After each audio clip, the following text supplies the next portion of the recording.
জস্মিন শৰ্মা 20টা বছৰ পূৰ্বে ভাৰত চৰকাৰে এটা মাৰাত্মক ভুল কৰিছিল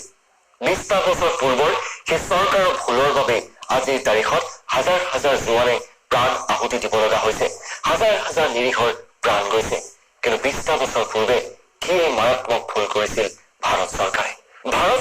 সেই ভুলৰ কথা আজি আমি আপোনাক কম কিন্তু তাৰ আগতে আমি দিব বিচাৰিছো এটা বিশেষ তথ্য বিগত 5 বছৰ জোৱানৰ মৃত্যুৰ হাৰ জম্মু কাশ্মীৰত 106% বৃদ্ধি হৈছে সাউথ এছিয়া টেৰৰিজম পোৰ্টেলে এই উদ্বেগজনক তথ্য প্ৰকাশ কৰিছে 2018 বৰ্ষত 457 জন জোৱানৰ মৃত্যু হৈছে কেৱল কাশ্মীৰতে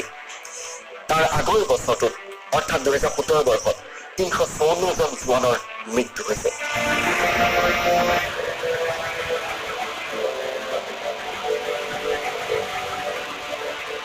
বিগত 20টা বছৰ কেইবাটাও ভয়ংকৰ সন্ত্ৰাসবাদী আক্ৰমণে দিশ কঁপাই গৈছে কিন্তু ইয়াৰ আঁৰত আছে 20টা বছৰ পূৰ্বে ভাৰত চৰকাৰে কৰা সেই মাৰাত্মক ভুলটো যাৰ বাবে আজিও জোৱানসকলে প্ৰাণ আহুতি দি থাকিব লগা হৈছে প্ৰায় সংখ্যক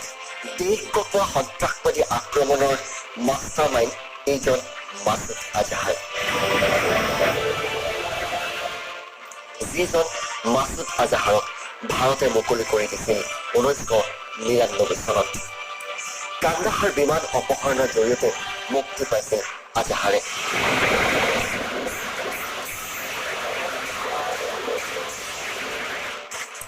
24 ডিচেম্বৰ 1992 চনত আজহাৰক ভাৰত চৰকাৰে মুকলি কৰি দিছিল IC-814 নামৰ বিমানখন অপহৰণ কৰিছিল পাকিস্তানৰ পৰা অহা 5 জন অপহৰণকাৰীয়ে নেপালৰ পৰা সেই বিমানখন অপহৰণ কৰি কান্দাহাৰত নমোৱা হৈছিল বাজপেয়ী চৰকাৰৰ সেই সময়ৰ বিদেশ মন্ত্ৰী জসৱন্ত সিং নিজে গৈ কান্দাহাৰত উপস্থিত হৈছিল আৰু মৌলানা মাছুদ আজহাৰক মুকলি কৰি দিছিল কেৱল সেয়াই নহয় তেওঁ মৌলানা মাছুদ আজহাৰক পানী খুৱাইছিল কিন্তু তেতিয়াই মাছুদ আজহাৰে কৰিছিল তেওঁ ভাৰতৰ পানী আৰু খাদ্য কেতিয়াও গ্ৰহণ নকৰে সেই দিন ধৰি এটাৰ পিছত এটাকৈ আক্ৰমণ ভাৰতৰ ওপৰত সংঘটিত কৰি গৈছে এইজন মাছুদ আজহাৰে ভাৰত চৰকাৰৰ সেই মাৰাত্মক ভুলৰ বাবেই নিৰীহৈ প্ৰাণ হেৰুৱাইছে হাজাৰ হাজাৰ জোৱানে প্ৰাণ হেৰুৱাইছে মাছুদ আজহাৰক যি সময়ত মুকলি কৰি দিব খুজিছিল সেই সময়ত ভাৰতৰ চূড়ান্ত সংখ্যা ৰয়ে বাধা দিছিল আজিও বাজপেয়ী চৰকাৰৰ সেইটো আটাইতকৈ ডাঙৰ ভুল হিচাপে চিহ্নিত হৈ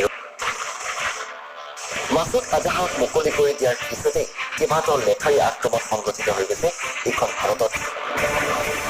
মুকলি হৈ অহাৰ ঠিক 2 বছৰৰ পিছতেই 2001 চনত সংসদ ভৱন আক্ৰমণ কৰে এইজন মাছুদ আজহাৰে 2008 চনৰ মুম্বাই আক্ৰমণৰ কথা কোনে পাহৰিব 2016ৰ পাঠানকোট আক্ৰমণৰ কথা এতিয়াও আপোনাৰ মনত আছে 2019ৰ আজি পুলৱামা আক্ৰমণ ইয়াৰ উপৰিও অসংখ্য সৰু বৰ আক্ৰমণ সংঘটিত হৈছে বিগত 5 বছৰতে দেশত 19টাকৈ সন্ত্ৰাসবাদী আক্ৰমণ সংঘটিত হৈছে 20টা বছৰ পূৰ্বে ভাৰত চৰকাৰে যদি সেই মাৰাত্মক ভুলটো নকৰিলেহেঁতেন আজি এইদৰে হয়তো জোৱানসকলে প্ৰাণ আহুতি দিবলগীয়া নহলহেঁতেন